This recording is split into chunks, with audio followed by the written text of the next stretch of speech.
Tonight, we're hearing from a local Southern Baptist pastor in Kyle who is reacting to a report that rocked his church organization over the weekend. That investigation says for nearly 20 years, reports of sexual abuse in churches in the Southern Baptist Convention have been swept under the rug. It also says the organization's former president, Johnny Hunt, sexually assaulted a woman more than 10 years ago. KXAN's Jayla Washington spoke with a pastor at a Southern Baptist church in Hayes County. Jayla, thanks for joining us tonight. What are they saying? Hey, Britt, Robert, good evening. Well, the 7-month-long investigation was conducted by a third-party group hired by the Southern Baptist Convention's Executive Committee. The report you can see here is over 200 pages long, saying top people in the organization ignored or did not believe victims who came forward. It says they, quote, closely guarded information about abuse allegations and lawsuits, and even knowingly allowed convicted molesters to continue in ministry without altering their churches. Right off County Road 22 in Kyle, Texas, sits the Emmanuel Baptist Church.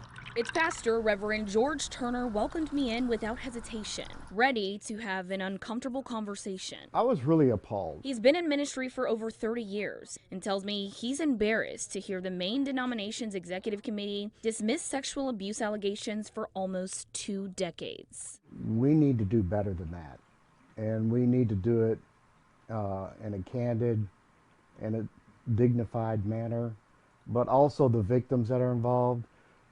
There needs to be restitution with that.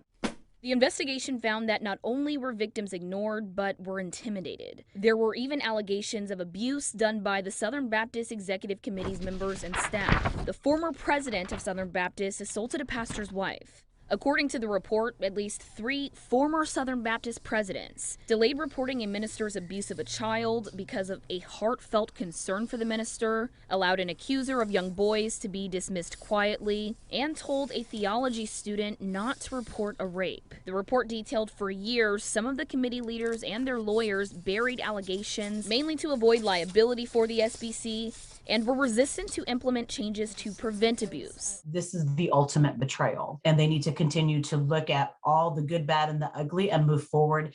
But you center survivors who disclose, and things should fall in place. Reverend Turner says his church leaders are already talking openly about what's happened and how they're going to start within to protect its members. Well, it's all about character and integrity. Well, the current Southern Baptist president in a statement said he was thankful and even gave credit to victims for helping all of this information come to light. He also put out a call to all members to help change the Southern Baptist culture. Now, the executive committee will have a special meeting next Tuesday to address the report, and there are a number of recommendations that investigators made, including forming a committee separate from the church to oversee things. I'm live in the newsroom, Jayla Washington. Back to you.